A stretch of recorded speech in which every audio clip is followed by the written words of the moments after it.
Hello everyone, welcome back to the Odds Now YouTube channel for the latest daily rundown ahead of the action at the 2026 PDC World Championship with me, Matt Hill. Hope you all had a fantastic Christmas. We are back at Ali Pali today, 27th of December, after 3 days of no darts. And yeah, can't wait for the last 32 to get going. Just thought before we would dive into the action, we'd just have a little bit of a look at the bracket really, because obviously we've lost a lot of players now. 3/4 of the field out, 32 remaining. And yeah, it's just always nice to sort of see a rough route to the final for everybody and see what we're dealing with here. So starting in this top quarter, then quarter one, Luke Littler versus Mensur Suljovic, and he'll play the winner of Damon Heta or Rob Cross. Then the bottom of this first quarter, really open looking section, Andrew Gilding versus Luke Woodhouse and Wesley Plaisier versus Krzysztof Ratajski. So this makes for interesting reading, probably makes a very appealing reading if you're a Luke Littler fan. As you'd expect, extremely strong favourite to make the semi-finals from this point.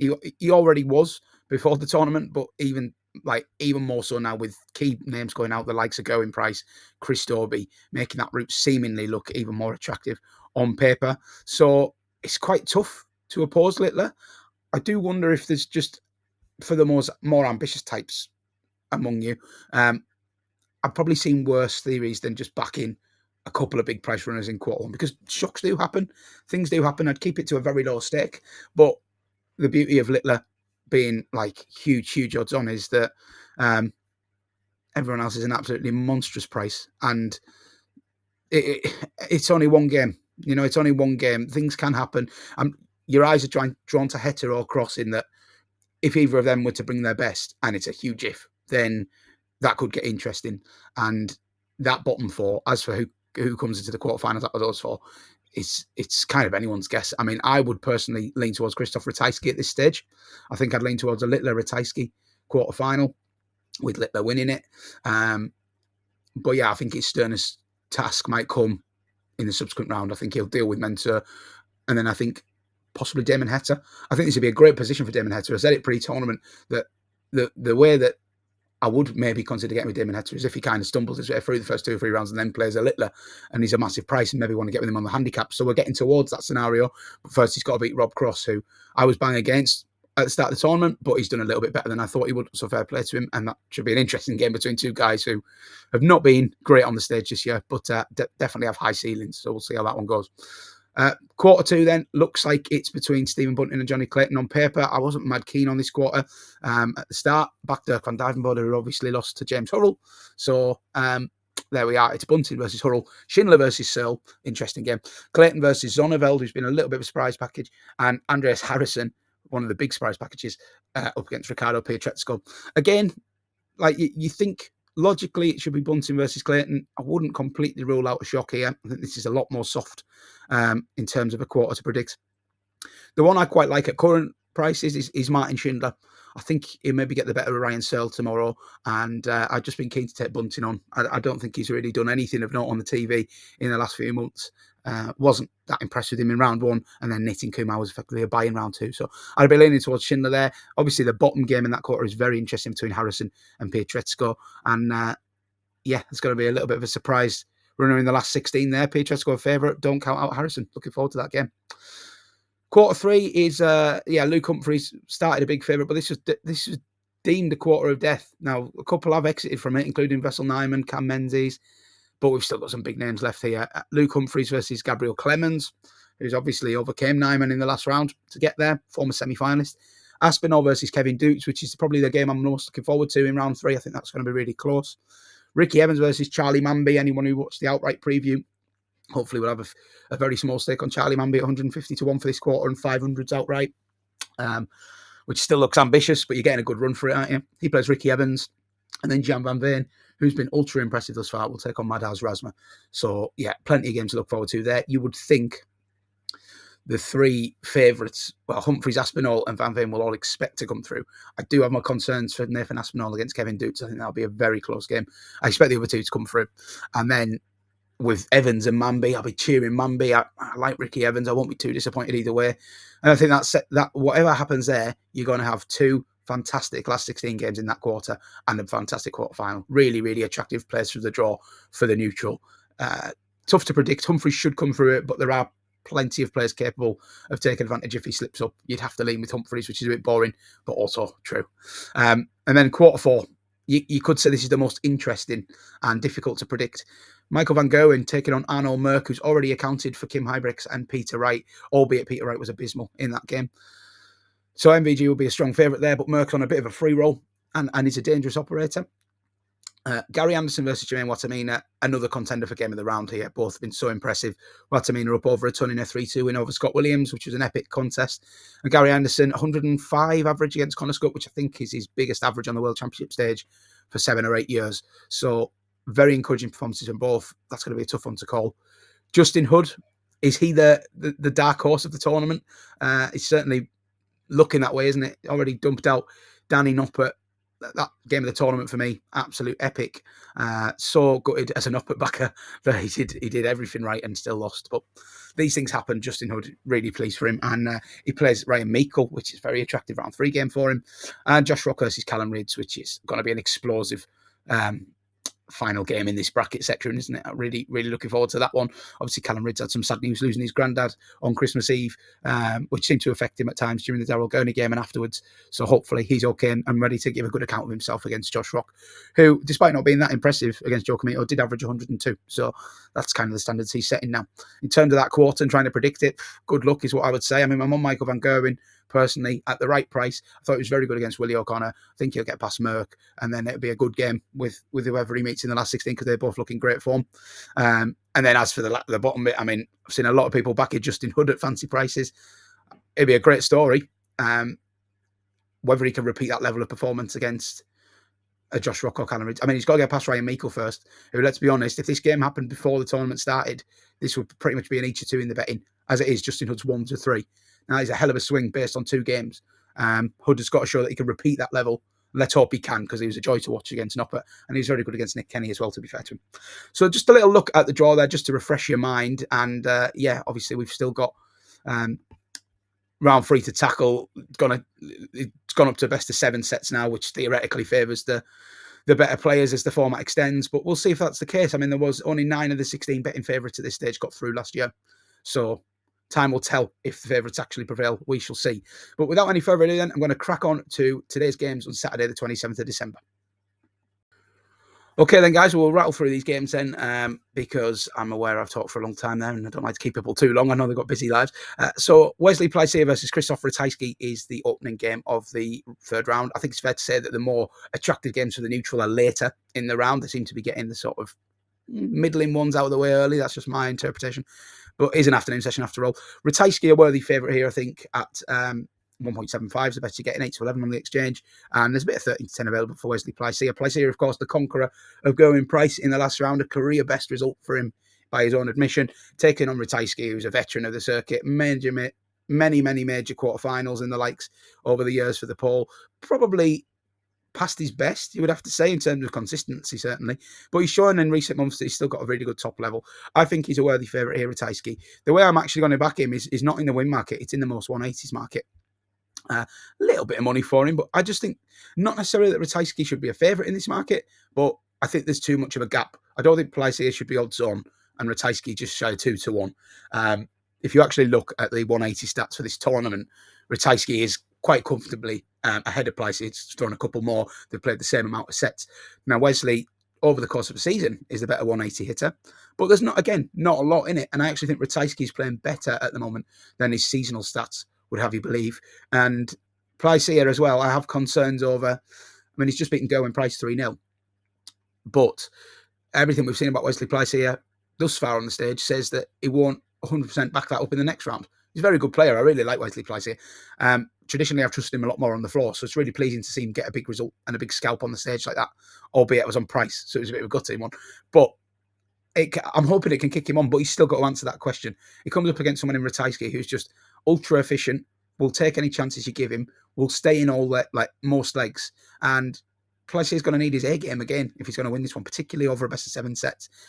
I think Ratajski's a worthy favourite here. I think Ratajski could win this by a couple of sets, and therefore think that the 180 line has to be of interest as well. So you could back Ratajski to win and hit the most 180s. I think you get 10-3 with Bet365, or you certainly could last night. I personally would keep it simple here. Just have a couple of points on Krzysztof Ratajski, most 180s. I think it's a value price. I don't think he should be a massive favourite or anything. I just think he should be shorter than what he is. So that's the way I'll be playing the first game in round 3. Game 2 then is Andrew Gilding versus Luke Woodhouse. This is another sort of pick 'em contest, basically in each of 2. I'm finding it hard to split them. I think Gilding, the money come for Gilding. When you look at the numbers they've posted over the last 2 matches, I think that has to be fair. Gilding's up at like a 97, 98 tournament average. Woodhouse is down at 90. Doesn't necessarily mean that Woodhouse can't lift it. Over the course of the season, Woodhouse has been a slightly more consistent player. He's had more joy in terms of Pro Tour finals, major quarterfinal, etc. So I think if these 2 had met in round 1, Woodhouse would have gone off favourite. But based on what we've seen over the first couple of rounds, Gilding's going to go favourite. Fair enough. Don't have a massively strong opinion on this game. The way I thought you could play it was unders on the sets. Because naturally, when games are tightly priced, overs on the sets can be overbet sometimes. There's every chance this goes deep. There's every chance this is a close game. But I would also offer the word of warning that both of these 2 exited the tournament 4-0 last year at this stage. Well, Woodhouse was actually a stage further, but different format, obviously. First of 4 sets, they both suffered 4-0 losses. So they both have bomb-out potential. And I think if somebody does go a couple of sets up, this is definitely the kind of matchup where it could end up being a 4-0 or a 4-1. And the market doesn't reflect that. I mean, I wouldn't even be opposed if you were feeling particularly ambitious to touch in the 4-0s for half a point, because I do think if somebody goes 2-0 up, they're very much capable of kicking on, whereas the other opponents sometimes, don't want to say throw the towel in, but they can wilt. The games I like backing overs in is where I know that you got 2 players who are bang up for the fight and won't chuck it in at 3-0. And I'm not sure about these 2 quality operators, but I think that, you know, there is a chance that the 4-0 and 4-1s are live. And I think at the prices, you could make a case for backing over under 5.5 sets, which is a standout 11-8 with Star Sports and priced up. So I'm going to have a couple of points on that in game 2. Final game of the afternoon then is Johnny Clayton versus Neil Zonneveld. It's not a game I'm mad on, to be honest. Zonneveld, I've gone against him a couple of times in the last 2 rounds. He's got them beat both times. Fair enough. I'm not like the type of person that will keep trying to get somebody beat, but I would lean more Clayton than Zonneveld here. Zonneveld played How Pai Poo High in round 1. Wasn't all that convincing. Thought he was sort of, the first 2 sets were pretty poor fair, and then he nicked them both, and that settled him in. And in the 3rd set, he was great, whatever, when the game was done and dusted. But it was a real scrap for 2 sets. He played well against Michael Smith. I'm not going to try and discredit him there. Michael Smith played well, 96, 97 average. Zonneveld beat him, scored better, maybe just played with a little bit like of a freedom, and enjoyed the lack of pressure on his shoulders. Whereas I think in this game, opportunity knocks here, and he's playing against a better player, isn't he? A more informed player, top 5 in the world player in Johnny Clayton. The only reason I wouldn't be going overboard on getting on Clayton is probably like he's had that 1 game off where he didn't play Dom Taylor because of Taylor's suspension. So he's just gone a week or so without a game, which is a lot longer than anyone else in the field. Could be, I suppose, a sluggish start. If I'm honest, I've backed Clayton on the handicap sets, and I think he will win. Maybe 4-1 or 4-0. But it's not a game to go absolutely mad on. I just... I'm happy to just watch this one largely. I do fancy Clayton, but I'm not going to put him up on YouTube purposes.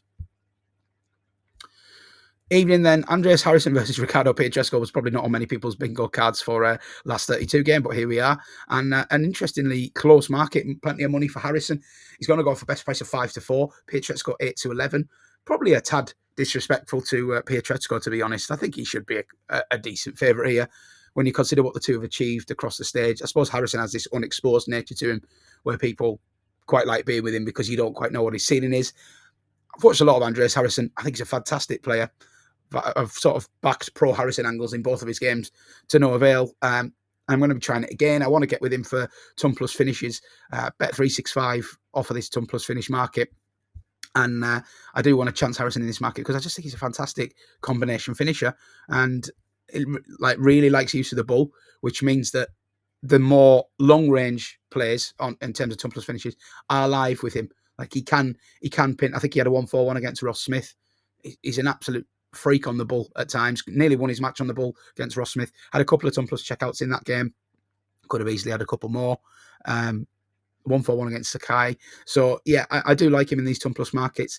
You could back him for a couple of ton plus finishes at 6-4. I actually taken 13-8. I'd still make 6-4 a bet.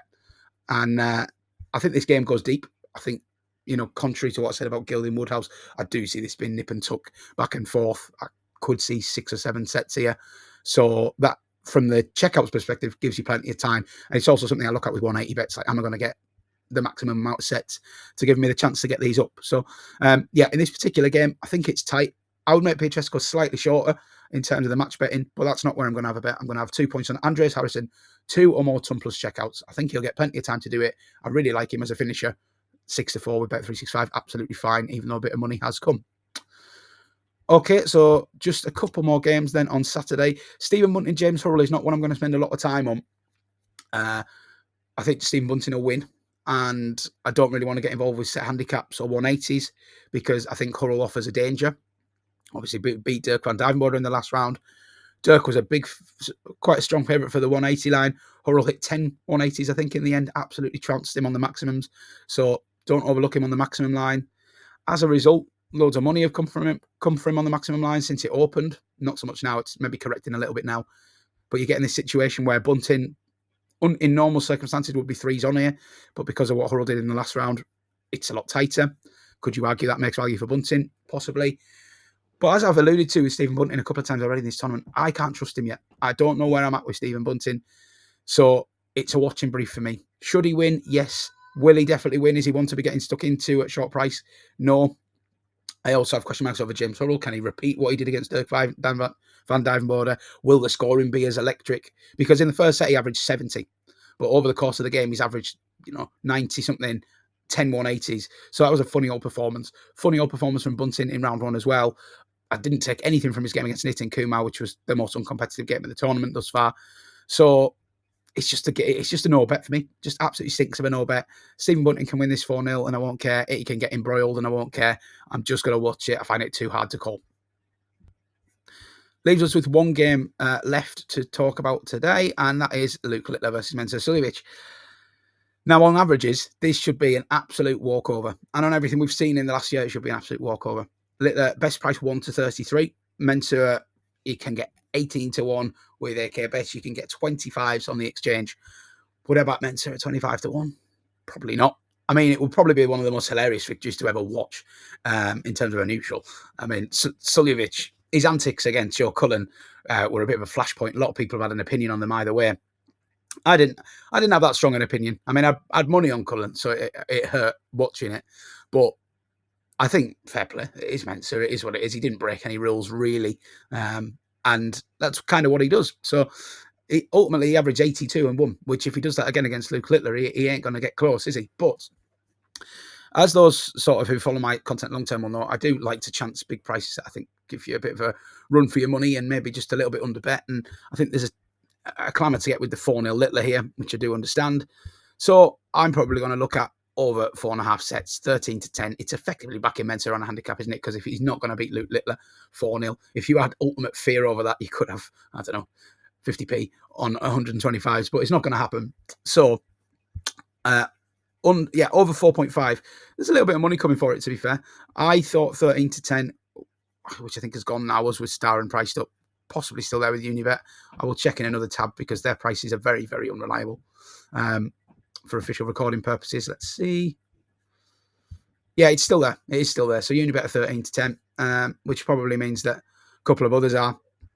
And I just think it's worth chancing. There's enough scenarios where Mensur might have the opportunity to win a set. There's going to be a big disparity in the averages, big disparity in the 180s.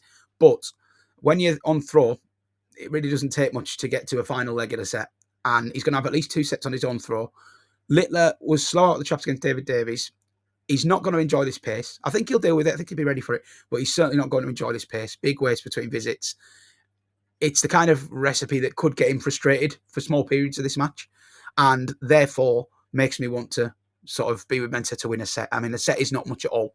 And you're getting 13-10 on that because of the clamour to be on the 4-0 Littler, which is absolutely fine. I'll back this 13-10, couple of points, and Littler can win at 4-0. I won't be that bothered. I just think it's the way to play the game rather than piling into a 4-0 at odds on. I think there's enough variables in play that give Mensur a chance of nicking a set in what should be a very one-sided defeat for him. To me, there's just as much chance it finishes 4-1 as it finishes 4-0. So that's the way I'll be playing it. 2 points on Mensur at 13-10 to win a set. Okay, so we'll just recap quickly the bets on the day for YouTube. 4 bets for YouTube today. Going to back Krzysztof Ratajski most 180s against Wesley Plaisier at 15-8. Going to back Andrew Gilding versus Luke Woodhouse to be under 5.5 sets. I've forgot the price on that one, so I'm just going to check it. 11-8 for unders there. Just thinking that the overs maybe overbet a little bit. Fancy Johnny Clayton, but not going to put him up on YouTube. Andreas Harrysson for 2 ton plus checkouts against Ricardo Pietreczko. That is 6-4 with Bet365. And then finally, Mensur Suljovic, I'm going to back over 4.5 sets, which effectively Mensur to get a set, isn't it? 13-10 with Unibet and a couple of others. So good luck. If you're having a bet on the opening day of round 3, let me know what you're backing. I hope you enjoyed this video. Sorry it's a longer one and a bit late uploading, but just getting back into the swing of things after Christmas. I will be back to preview Sunday's 6 third round games on the YouTube channel. If you haven't already, please do give this video a thumb up and hit subscribe. Trying to get towards 1,000 subscribers. Gained over 100 in the first part of the tournament. Hopefully we can do the same again as we run towards the final. Thanks for watching, guys, and I'll see you again soon.